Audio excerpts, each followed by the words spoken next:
I dropped out just before South Africa's equivalent of GCSEs because I was at the age where you would audition for upper ballet schools, which is from like age 15, 16 to 18.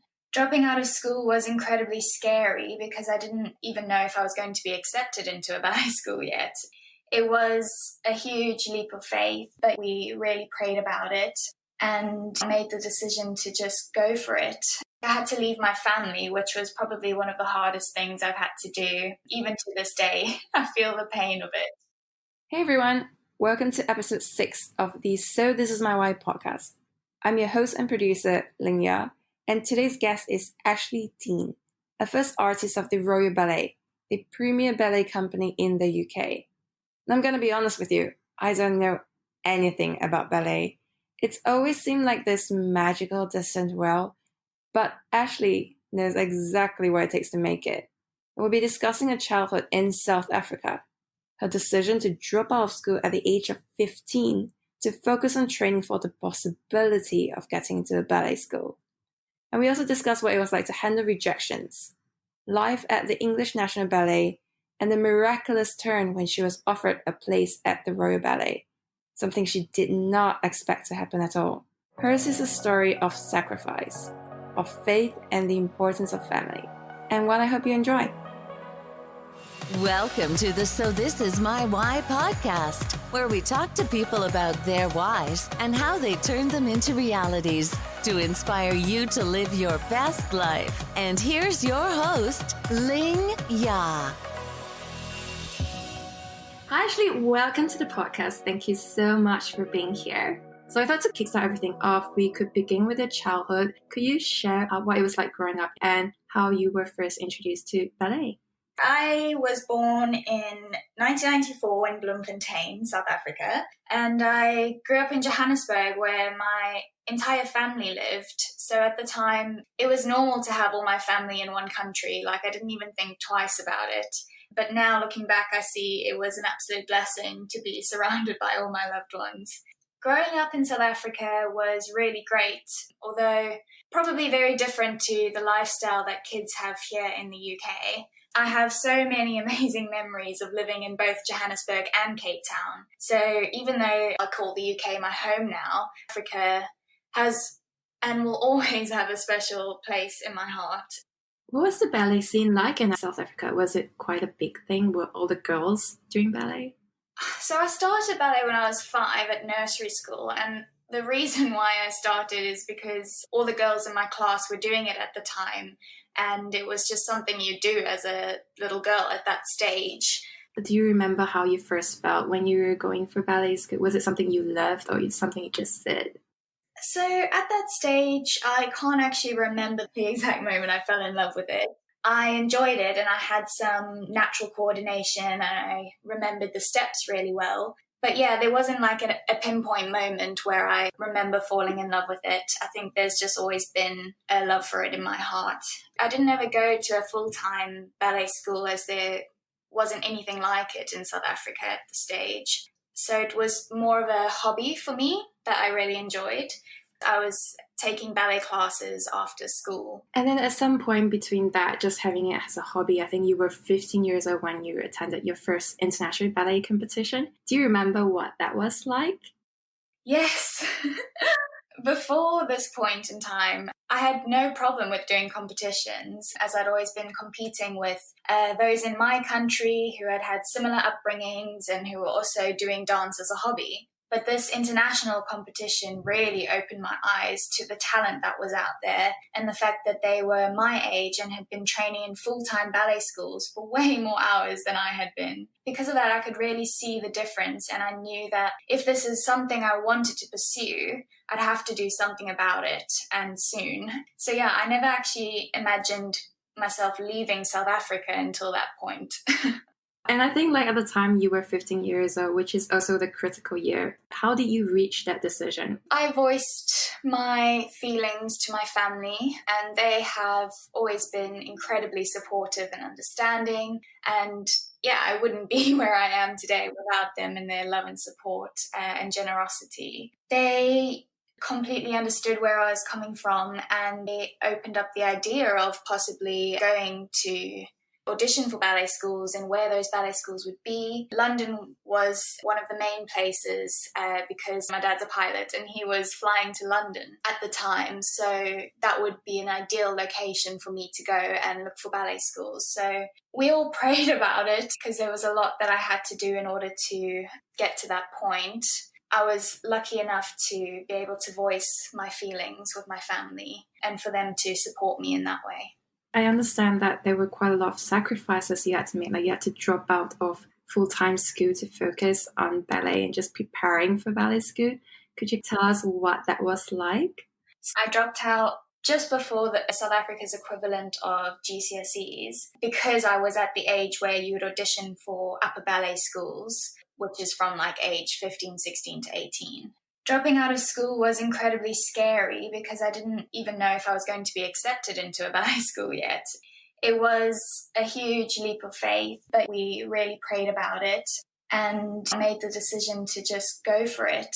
I had to leave my family, which was probably one of the hardest things I've had to do. Even to this day, I feel the pain of it. But God has been good to me.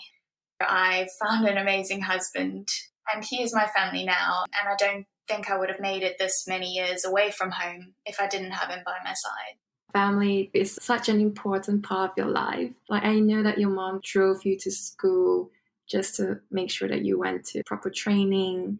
He would drive me everywhere and make sure I was at all my lessons. When we were living in Cape Town, some of the drives were like an hour and a half there and an hour and a half back. And she couldn't exactly go home in between, so she'd have to hang around like most of the day. This was like on Saturdays where I'd work with a ballet junior company. So yeah, she really did a lot to support me and help me. Wow. How long were you training to prepare for ballet school before you started to actually apply? So I think it was about half a year that I dropped out of normal school, and then I was driving through to Cape Town. It was like 5 times a week or something, where I would train with Diane Cheeseman. It was just to get more hours in, to get my technique stronger, just so that I would have a fighting chance in these auditions, because I knew I'd be applying with dancers who had been in ballet schools already. And had you ever been to a visit to one of these ballet schools to get a feel of what it was like? Yeah, Google online, check them out online. You had to first apply to even get an audition, so you'd send in some photos and a bit of your background and everything. And then once I got accepted into 3 auditions, then we made the decision to then buy tickets and go. So I think you applied to like 3 different places, right? The Royal Ballet, English National Ballet School, and Central Ballet School. Yeah. And what was the process like? Applying for the ballet schools was very daunting. There's like so many dancers out there applying with you. And also because I had flown across the world and left school to do it, it made it that much more scary. But the whole time there was definitely a piece inside of me that I was doing the right thing. So that did help. I was listening to your interview for another place, and you were saying that you were also facing rejections. And I wanted to ask what that was like and how you overcame it, because it's not easy to face one, but to face a rejection and then apply and then try again another school. It's just, I can't even imagine how that was. Yeah, so this was like applying for ballet schools was my first real taste of rejection. When I didn't get into the Royal Ballet School, it was heartbreaking.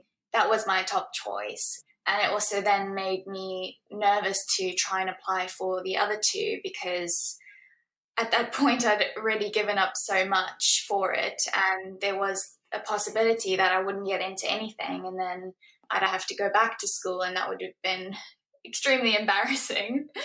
But I had to face way more rejections in my audition process later on, the end of ballet school. It is really tough and so hard to pick yourself up and go to another one. The whole time I was just praying that if this is right, then let it happen, and if it's not, then close that door. So I think having God in my life really helped me through the rejection process, and trying to also focus on it not being a personal thing, but just not the right thing at the time. But you really gave everything up Yeah. and you just had no certainty whatsoever. But the happy news is that you did get into the English National Ballet.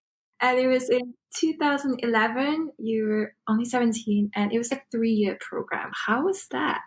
So starting in ballet school was actually a massive shock to the system. I was not used to dancing for so many hours, so my body hurt like it had never hurt before. It was also really tough because, as I said, like I was away from home, so I did get very homesick a lot of the time. What really helped me was finding a church family and then having my dad come visit me every so often. So I'm really glad that I applied for schools in London so that my dad could come visit on his trips. And I also grew super close to my friends at English National Ballet School, so they became like my family. Lots of them were going through very similar things. They were far away from home, so we really bonded and became a family. So that was really helpful.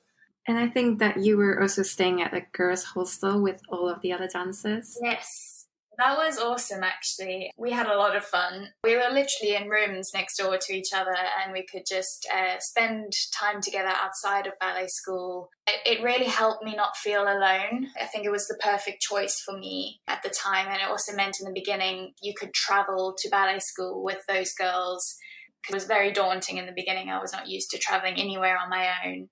So yeah, we really bonded and became a family, and the hostel really helped with that as well. What were the hours like while you were at English National Ballet?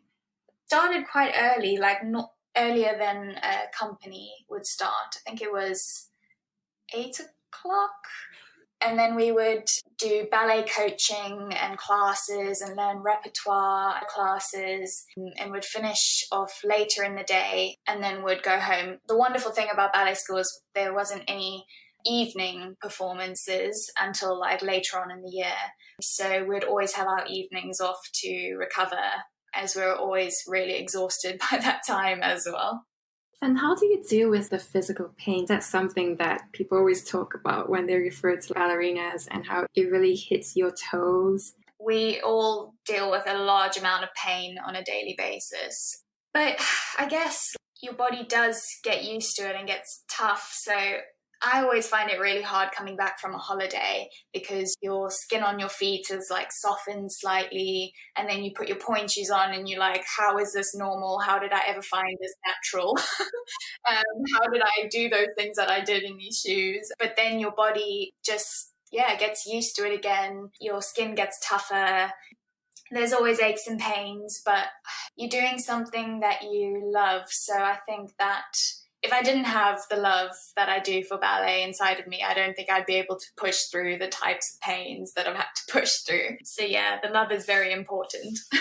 Yeah, I'm so glad you brought that up. But like that love, has it ever faded, or was it just there and it's just getting stronger the more you dance?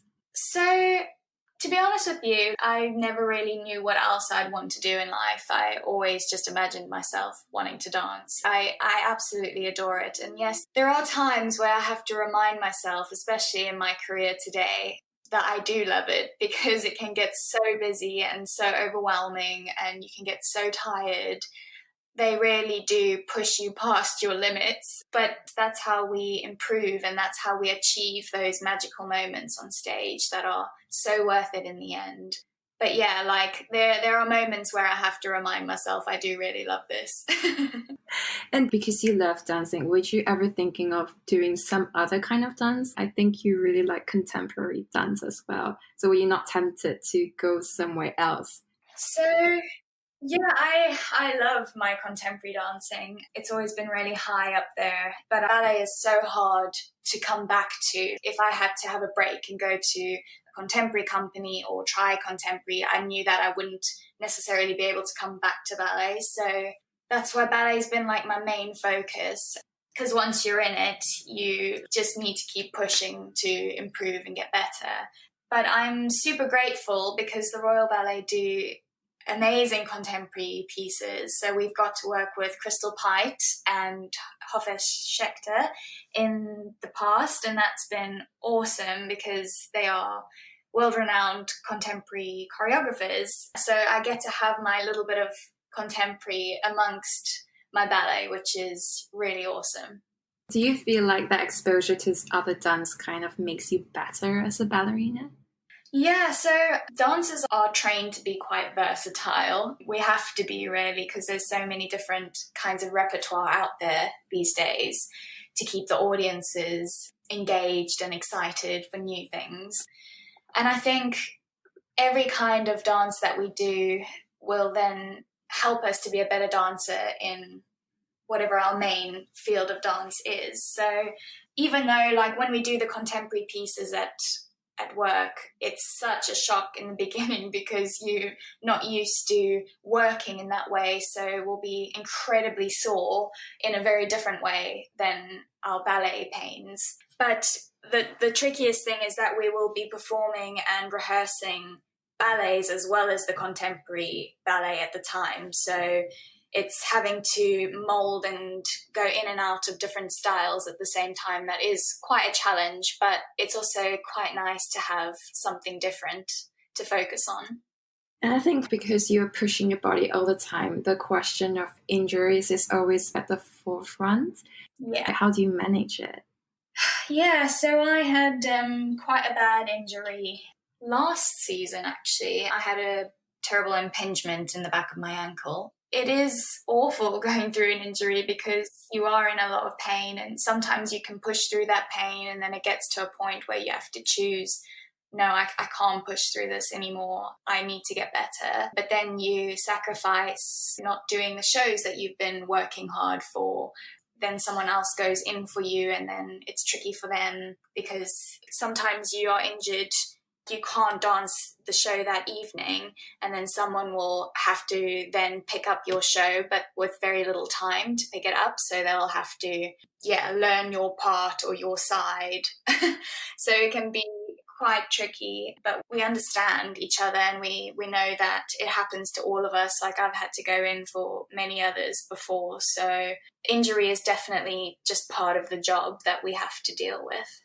And how long does it normally take for you guys to rehearse for a certain piece to it actually being performed on stage? Not very long. So maybe like a month. It does depend on what ballet we're performing and putting on. Some ballets are longer than others. But we'll be rehearsing like 2 to 3 ballets at a time. So there's actually not that much time to rehearse and to put it on. So you have to be very focused in those rehearsals and pick up the steps very quickly. And then if we're like polishing the pieces, you'll have to remember all your corrections so that the next time you come into the studio, the ballet mistress is not going back on things but moving forward. So there's a lot of pressure on a day-to-day basis in our jobs to get the productions on. Yeah, because I was looking at one of the recordings on the Royal Opera House, and the corps de ballet, everyone's doing the same thing, but the ballet mistress is like calling your name out and saying, raise your hand further, and it just sounds like you have to be absolutely perfect. Yeah. You have to be perfect all the time. Yeah. It is really tough, and I think we as dancers can be very hard on ourselves as well, because we know we need to be better every day and we need to be perfect and aim for perfection, but we are humans and we can't achieve that on a day-to-day basis, so it can be very frustrating. And also having the pressure on us is very difficult, but we all cope in our own ways and we have each other as well. We know what we're going through and we can support each other. Do you have any advice for people who are struggling with perfection? How do you handle that stress?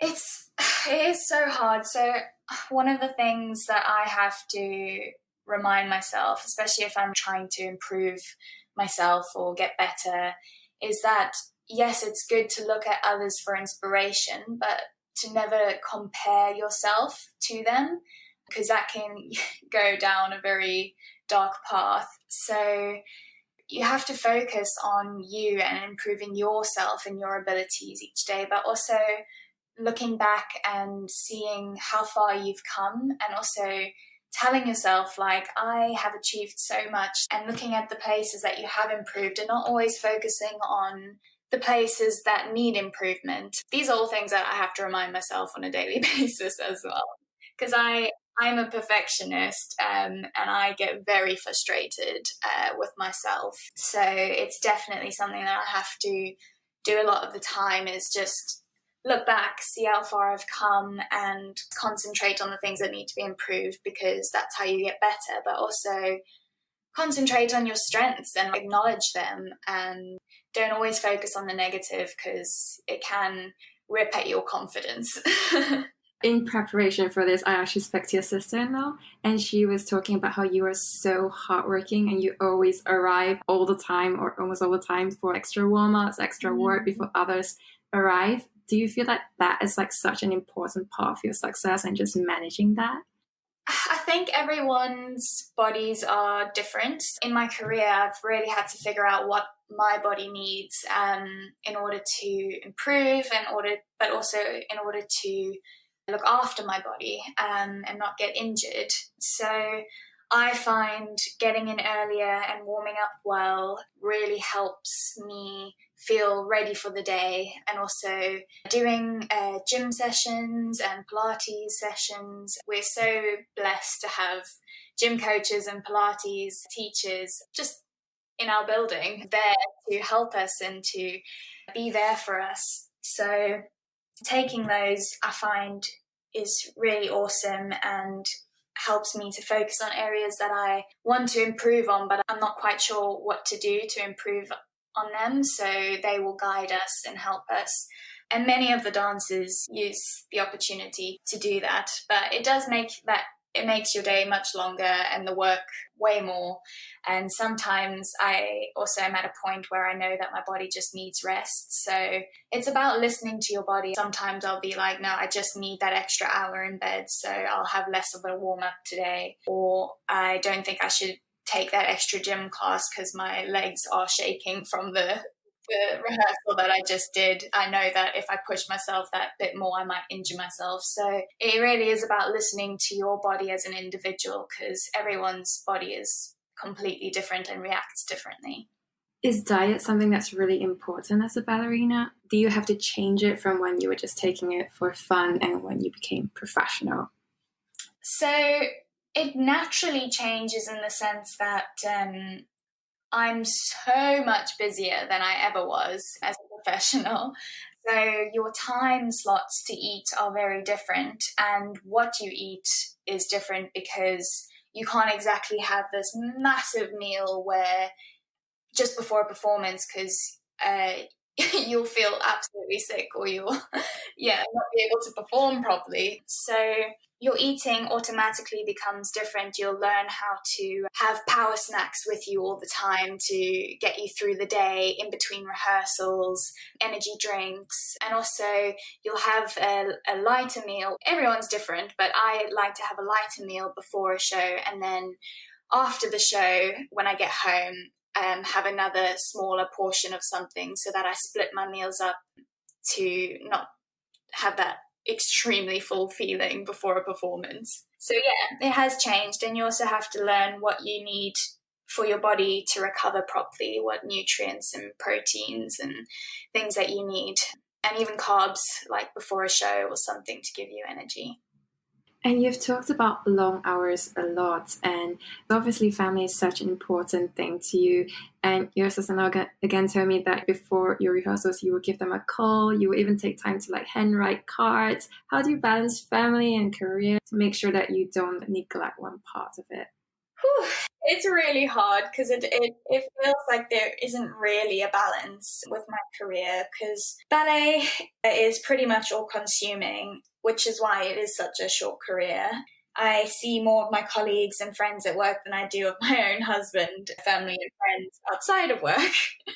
And I do miss out on a lot of weddings or birthdays, which really does affect me. And yeah, it is sad, and it's been very tough for Andy and I, but I'm truly grateful for my job at the same time, because it's meant I got to stay in the UK and to live out my dream. And I'm also extremely grateful because my husband understands just how tough my career is, and he will stick with me through it and support me. And family, no matter how busy we are, we always have those small moments in a day, whether it's in a break or after a show or something where you're on the tube, to send a message or to send a voice note. No matter how busy we are, because trust me, I have such a busy schedule, there is always little moments that you can make time to prioritize getting hold of those people that you love. And for me, that is a priority. So I will do everything that I can to keep in touch with them. And yeah, I sometimes spend some of my breaks at work writing cards or drawing and making cards for family if their birthday's coming up, as that's something that I love to do. I love drawing and being creative in that way. I just use the little moments that I have here and there. In terms of balancing my life, well, my career with my faith, I think that life itself would challenge me in my faith, whether I had this career or not. And I do wish I had more time to focus on my faith in God, as I know that deep down this life is fleeting and very fragile. But even though I have very little time and energy left in my current career path, it doesn't mean that I'm not focusing on my faith. And yeah, like, I'm not going to lie, there's been some very hard times and questioning times. But I think we all go through that. And the good news for me is that Jesus sees the darkest part of me and yet still loves me and forgives me. He's ultimately my strength and my inspiration for each day. So clearly faith is such an important part of your life, and it has always been since in South Africa. So I was wondering if you could give examples of where you've seen God like really move in your life and just answer your prayers. Yeah, so I think getting into the Royal Ballet itself was an absolute miracle for me. It's almost unheard of to come into the company from a ballet school that isn't the Royal Ballet School. At that point, I wasn't praying to get into the Royal Ballet either. I had been rejected from a lot of places I auditioned for, and I was extremely upset. But I kept trusting that whatever path my life was going down, it was in God's hands. And even if that meant going back to South Africa and leaving my life in the UK behind, then yeah, I had to trust that God was in control, and He provided the Royal Ballet Company out of nowhere, which is a huge answer to prayer. I think that story was so incredible because I think it happened during your final assessment where Kevin O'Hare went and basically assessed you. Can you tell us how you got in? I was in my final year of English National Ballet School. We were doing this assessment and Kevin O'Hare, the director of the Royal Ballet, was there assessing us. And to be honest with you, I didn't really want to know who was on the panel at all because I just wanted to do my work and to the best of my abilities without getting worried. After that, I got told that I was offered an apprentice contract with the Royal Ballet Company, which was literally an absolute shock for me because, as I said, I wasn't like even looking for it or asking for it. And at the time, I thought I was going back to South Africa. So it was a true miracle. And I was so excited about it. So I did an apprentice year with the company. And after that year, I was offered a full-time contract, which was another incredible moment. And I think what's even more incredible, correct me if I'm wrong, is that the apprenticeship came under the Jebsen Young Dancers program, and it was the first year it was launched. Yes, the first ever year. So what was it like being in a pilot scheme, and how has that changed?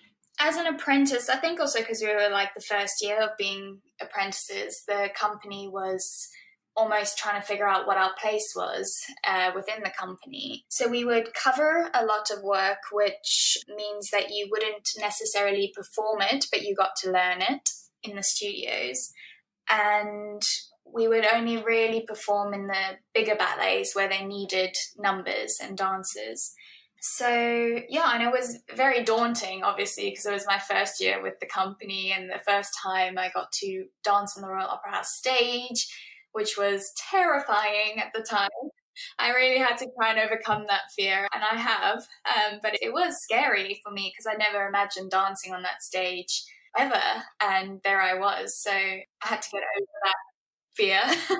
Could you bring us through that first performance in the Royal Opera House? What were you playing? How did you feel? So I remember my first time I danced properly in pointe shoes on the Opera House was in Don Quixote. I was very nervous. I think also quarter ballet work is so new at the time, so it can be very scary. You have to really focus on the group as a whole and not yourself as an individual dancer. Well, you have to focus on yourself as well, but you have to see the big picture and stay in line and focus on the person in front of you so that you're behind them. So there's all these skills that you have to achieve being in the quarter ballet. So it was very overwhelming at the time, and obviously then I was on the Royal Opera House stage, which was huge, and the audience was massive. But it was also an adrenaline rush and something that I really enjoyed at the same time. As the performances went on, I learned to control my fears and my nerves. I still have a lot of nerves when I go on stage, but it's more controlled and it's good nerves. Do you have any tips on controlling stage fright? So what I try and think about, if I'm really nervous for something, I try and just get in a zone where I focus on what I'm meant to be doing. Even though you're performing for the audience, you almost try and forget about the audience as such and just go and perform what you've been working on really hard.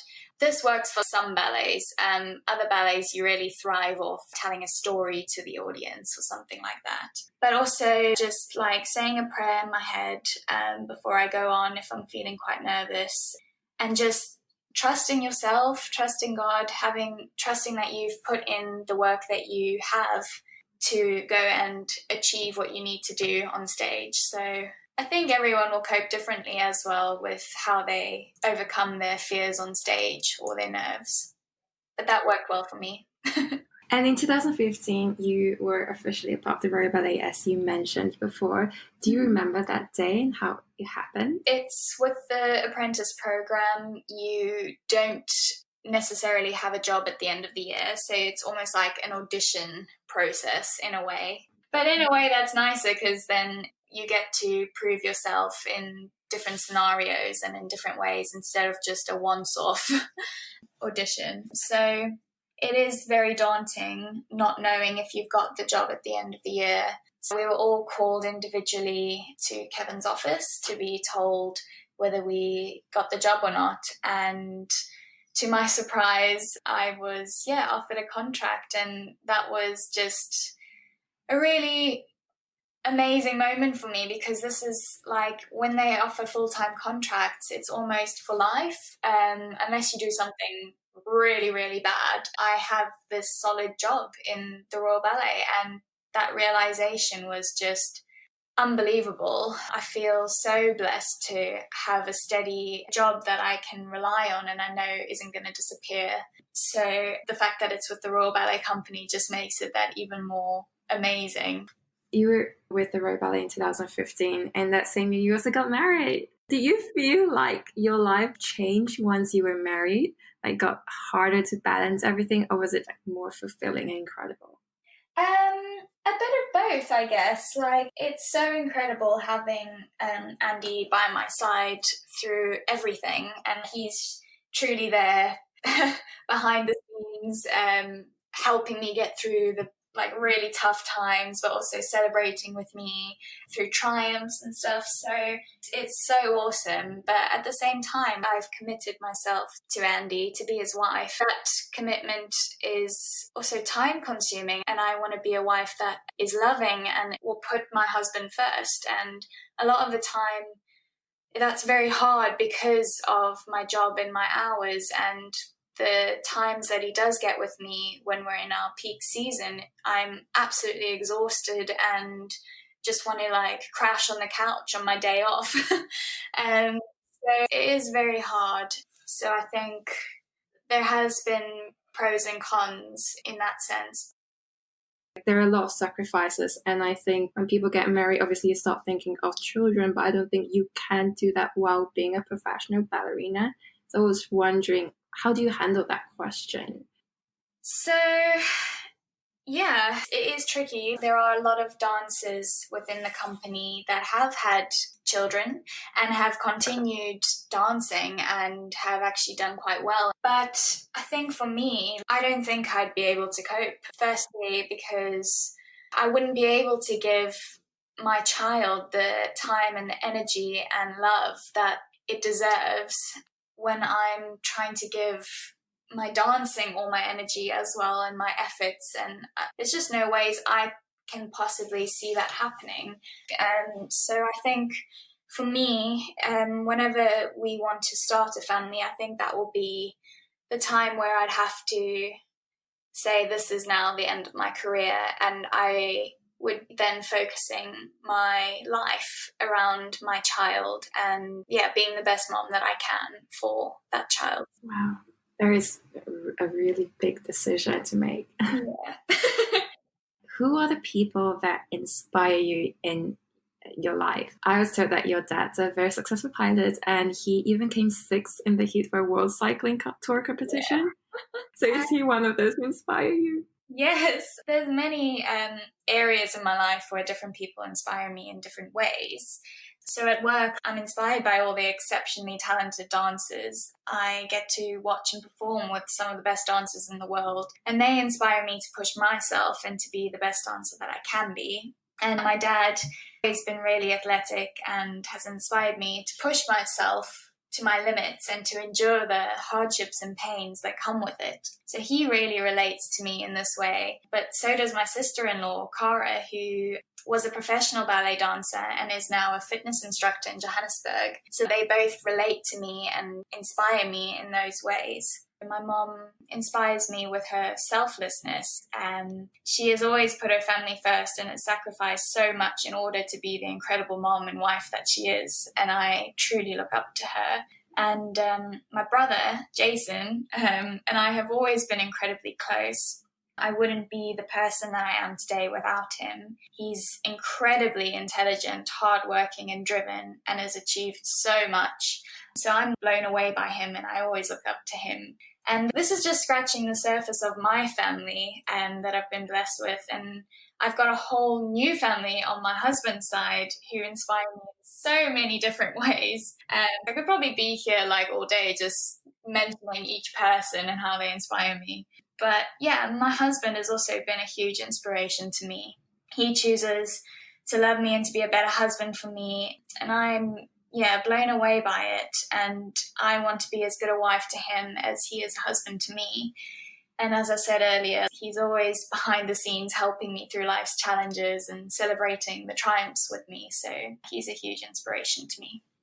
That's incredible. I remember you guys just really supporting each other. And I love to see how it's been so many years and you've really kept that fire going while you have such a challenging career. And I was just wondering, how do you do that? Because normally people let all the pressures of work they just bring it home and they kind of like crush that relationship. So what is your advice? Yeah, big question, but it's a good one. We've had our moments, trust me.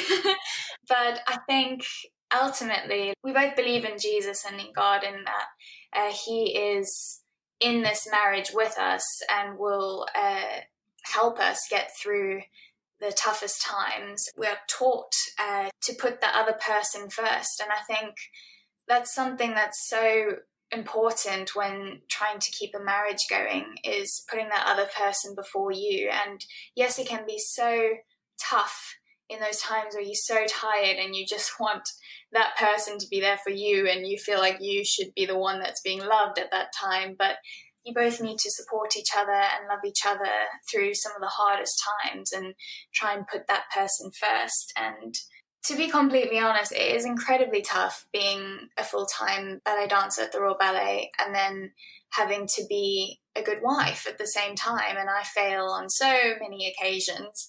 But I'm grateful that I have a husband who will forgive me at the end of the day and who will still love me and support me. And I want to be that person for him too. So we strive to do this because we believe we've made this commitment to God by choosing to marry each other. So we just have to keep striving and praying for his help to keep us strong as well.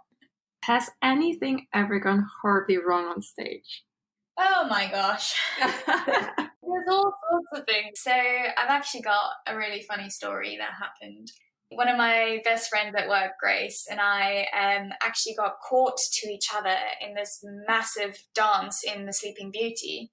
And it's called the Garden Dance, and it's where everyone dances with these like big flower arrangements. And flower arrangements got stuck together, and we were trying to separate from each other whilst all our other colleagues were just continuing with the dance. And we couldn't continue because we were stuck together. And once we managed to separate them, we were then just in fits of laughter because of what had happened. So you get all sorts of things happening on stage, and I've had quite a few memories of point shoes flying off my feet in the middle of a dance, or falling on my bum. What do you do in moments like that? Do you just continue on, pretend that nothing has happened? Quick as you can and pretend it didn't happen. Shoes hanging off your foot, you just continue to dance as best as you can. Like, the show must go on at the end of the day. It's really awful at the time, but then we all just laugh about it afterwards. And it happens to all of us, which is also a good thing to know. It's really reassuring. And what has been your favorite role so far? So my all-time favorite role is easy. It was getting to perform Clara in The Nutcracker. It's one of the biggest roles I'd actually been given at the Royal Ballet, and actually it was a dream of mine to perform it. It was an opportunity for me to prove myself, but also to do my first full-length ballet as the main character. And I absolutely love telling stories through dance, so getting into the character of Clara was extremely special and memorable for me. Plus, I had all my family fly out to watch me, and so many of my friends too. So yeah, it's definitely one of my most memorable performances. What is the most challenging role that you've ever had before? I think some of the quarter ballet work is really, really challenging too, because you are not only focusing on looking good yourself, but you're focusing on the group as a whole. There's a lot of concentration that goes into it. And I think one of the most trickiest ballets that I've done in the quarter ballet was Le Bayadere. It starts with like this scene of us coming down this ramp doing arabesques, and we do like 40 or so of them, and I was the third girl on, so I did a lot of arabesques before we even start our main piece, which is quite tricky, and you have to be really strong and in time to make it look the best that it can. I think there's a video of that on the Royal Opera House which I watch, where it basically just go over and over, like it's in an S shape and everyone's doing exactly the same thing. Yeah, it's on YouTube. We did a World Ballet Day live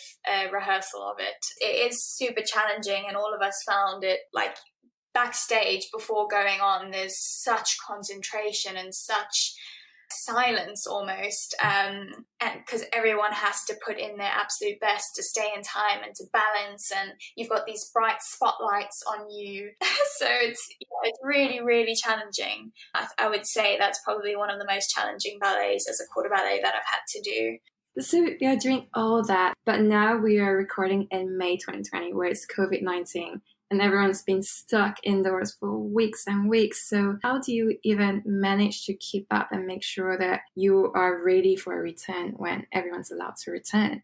Yeah, it's tough. COVID-19 has been a shock to the system. At first, I'm going to say it was a relief for us to have some time off, because we were in the midst of performing Swan Lake, which is also a very challenging ballet for us as the quarter ballet. But we didn't really expect to be off for so long. And it's been very tricky because it's so uncertain. There's no exact timeline or an exact date to return to work. So trying to keep fit and push yourself without knowing exactly when you'll be starting back is a challenge.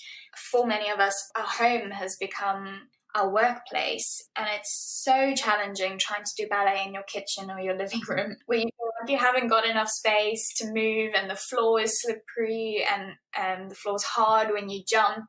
So it's been a big challenge, and it can be very frustrating at times because you put in so much work to get where you are as a dancer, and it feels like you're losing things day by day because you can't do them or achieve them in the space that you have. But I have actually been super amazed at how well we've been looked after. The Royal Ballet has been providing us with online ballet classes, Pilates, gym, yoga, running regimes. It's been amazing that they've done that for us, and everything is optional as we've had to go on furlough. But it's extremely helpful for us to have these classes, to keep pushing ourselves and to feel like we're in this together. It has definitely been tricky. And I think you're also doing the Bare Body Josie lockdown. Yes. Tell us a little bit about it. Yeah, because I've got so much time on my hands and energy, I've actually really enjoyed trying different kinds of exercise. And my sister-in-law, Cara, is a fitness instructor for Bar Body in Johannesburg, which has been so awesome to try. It's a fitness class that has pushed me and ultimately made me feel stronger. Even in my dancing, I've found, well, in the small amount of dancing that I can do in my living room. So yeah, I highly recommend it. Some of the dancers from the Royal Ballet have also given it a go and loved it. Is this something that anyone can try rather than just dancers? Anyone can try it, yes, no matter what age you are, like no matter how fit you, it's so much fun, and all the instructors are brilliant and they give you good advice on alignments and things and just the way that you're meant to be moving and working your body. And it's all fitness exercises, so it's not like you have to be a ballerina to do it, but it makes you work out really well and have fun at the same time. Ballet is such a contact kind of sport. Even the orchestra is sitting close to each other. The audience is like seated right next to each other. How do you think the ballet will be like when people are allowed to properly go out? It's all very unknown for us at the moment, to be honest. I'm not quite sure when we will return to the opera house and how this will work, because there's no such thing as social distancing in dancing, unless we're doing like a ballet class where you can get like a few dancers into a studio and do exercises in the space and try and keep away from each other. But any kind of repertoire or production involves being close to each other, dancing with each other. So it's really hard. I just hope that after this has happened, when we get a chance to go back onto stage and to perform, that people will support theatres because it's super difficult at this time for the creative community. And I'd hate to see theatres and companies closing down due to financial difficulties. And coming from South Africa, I really do appreciate the theatre culture of the UK. So, yeah, I'm hoping that people will just come support us as soon as we're all back on stage, that they'll come watch and support us. But not just us, but also all the other theatres in London and in the UK and worldwide. Is there anything else that you would love for the listeners to know about you? I guess I could talk about Backstage life. It's a very safe and intimate space for us as dancers. It's a space where we have to get our bodies and our minds prepared for the show ahead. And it's also a place where we can show how we truly feel. So, for example, when we run off stage gracefully, the audience is left with an image of us that looks at ease and not even out of breath. However, as soon as we aren't able to be seen, most of us stop running gracefully and start gasping for air and collapsing on the floor. So it is really a space for us just to be ourselves and to have that moment of relief after pushing ourselves on stage.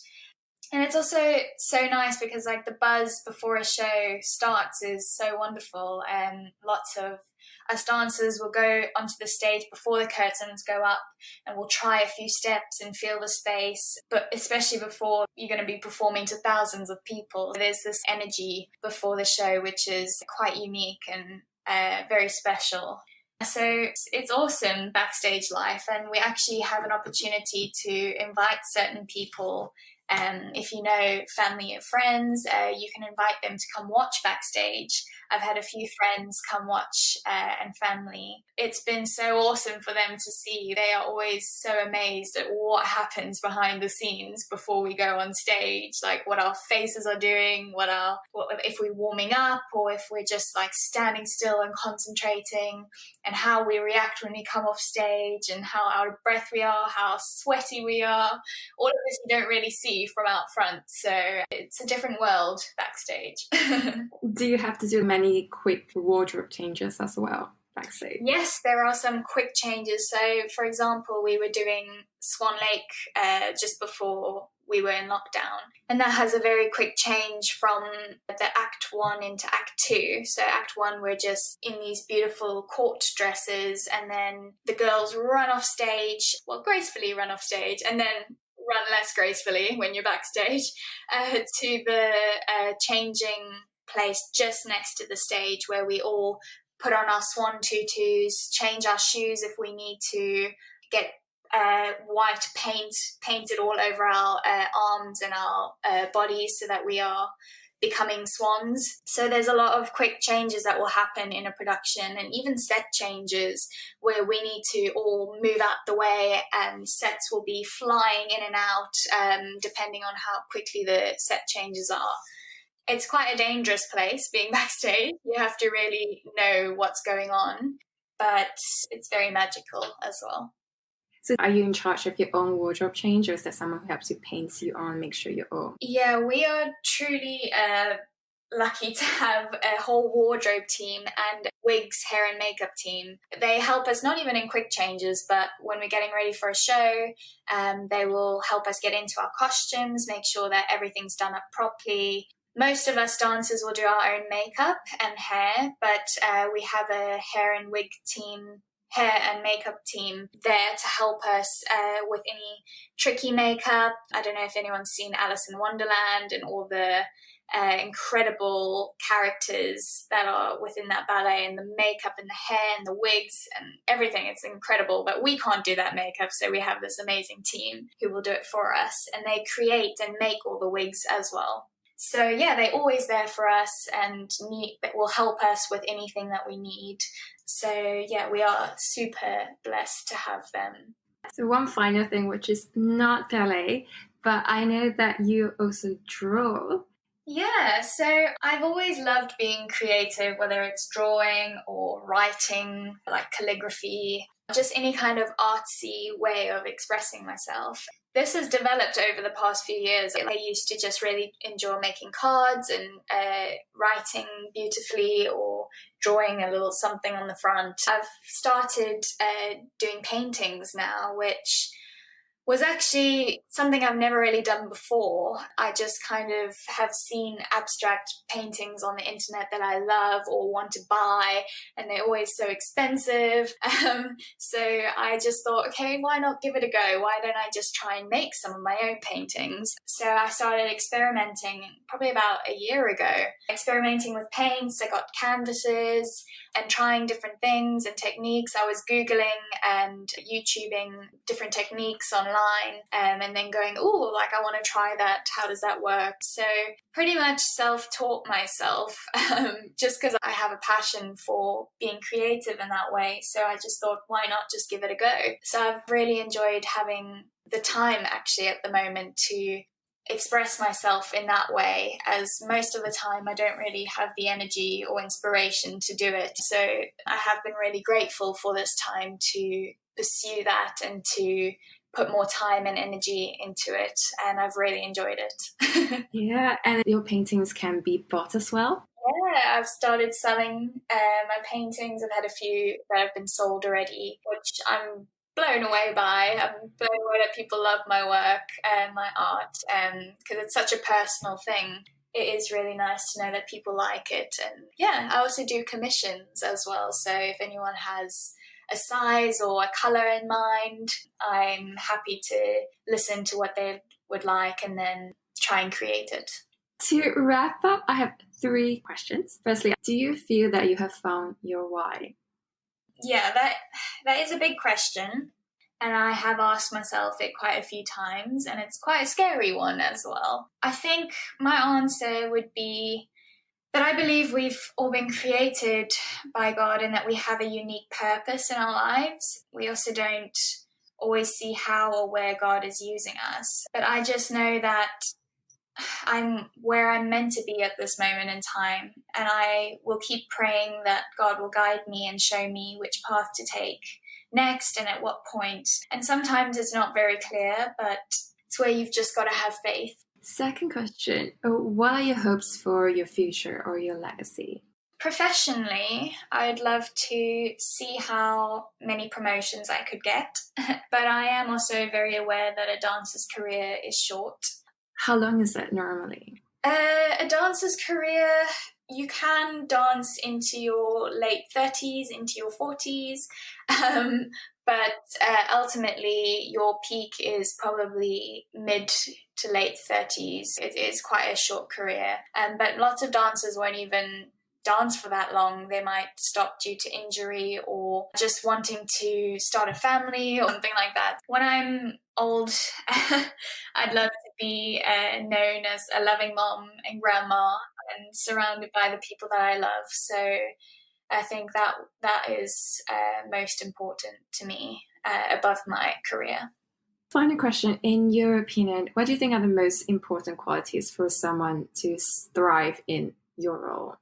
So to get where I am today, it obviously took a lot of passion within me, the perseverance to chase it and true dedication to it, even if it meant sacrificing the things that are dear to me along the way. I think all dancers are faced with defeats, rejections, and injuries, as we're talking about, but it's important to remember that through these things we learn and we're able to become stronger and to sympathize with each other. And it's also important to be strong-minded and to not take any criticism too personally, as I was also saying earlier.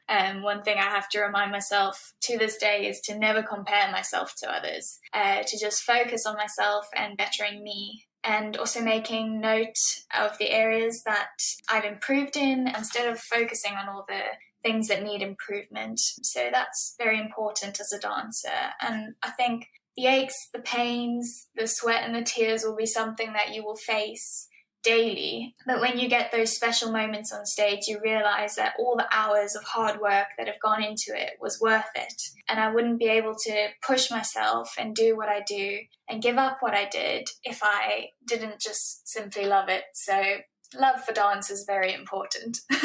Well, thank you so much, Ashley, for your time. How can people find out more about you and connect with you? So I've got an Instagram page that I share like a lot of my life on. So if anyone wants to follow me or send me a note, I'm happy to reach out and to maybe provide backstage tours at the Royal Opera House. I want to be able to bless anyone in any way possible because I feel truly blessed to be where I am. So just to share my world and to give people that opportunity, just contact me on Instagram. My Instagram is Ash Michelle Dean. It's Ash_Michelle_Dean. So you'll be able to find my page. Brilliant. Thank you so much, Ashley. It's been so inspiring. Oh, thank you so much, Linya. It's been an honor for me to answer all the questions that you've asked me. So thank you for this opportunity. And that was the end of episode 6. I hope you enjoyed it. The show notes for this episode can be found at www.sothismywhy.com/6. What was the biggest takeaway? Let us know on either the show notes post or on Apple Podcasts. And don't forget to hit subscribe on your favorite podcast hosting platform if you'd like to know when the next episode comes out. Because in our next episode, we are meeting a Malaysian Forbes 30 under 30 serial entrepreneur who began his first business while in college at the age of 17, ventured into 8 different businesses before finally settling into his current digital consulting startup. A company he bootstrapped for years, grew to generate millions of dollars in revenue with offices in Hong Kong, Singapore, and, at one point, Kazakhstan. The episode for this consumer entrepreneur will drop next Sunday, so stay tuned and thank you for listening.